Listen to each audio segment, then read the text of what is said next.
weekend, and we says, well, we got to go home. You know, so we probably won't see you. Yeah. Well, anyway, this guy comes in, like, what was it, Thursday night?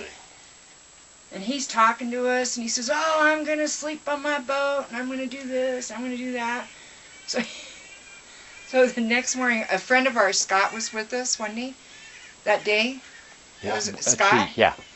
He showed up that... Scott was there. Yep. And everything, so Mark and Lester and Scott go up, because I don't do dark 30. Yeah.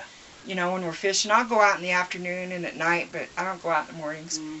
So I'm up there sitting in the sun, reading a book, probably doing whatever, and this guy comes up, and he's got this huge lake trout, and he throws it on the bench of the picnic table, you know, and I go around and I look at it, I'm like, whoa, and he says, come on, let's go. He says, I know where they are.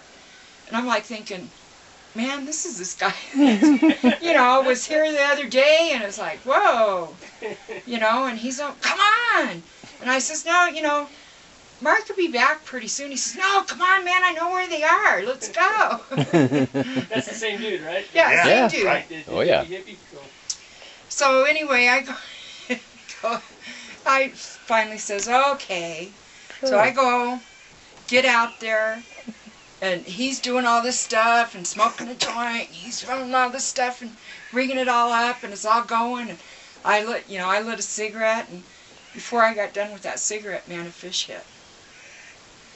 And it took me like 20 minutes or so to pull that thing in, you know. And I finally get it in. It's like, whoa, you know. So we go back, and we're going back to the little cove, and we go in. He says, oh, nobody's here. So he starts to go out, and I says, no, man, Mark will be here. I'm still like, you know, I don't need to be doing this. I don't need to be doing this, you know. And great.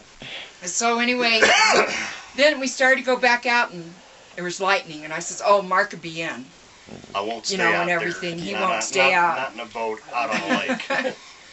You know, so the guy says, okay. So he goes in, ties his boat up. I says, do you want me to carry that fish out? He says, no. He says, I'll get it. You know, so I go up to camp, and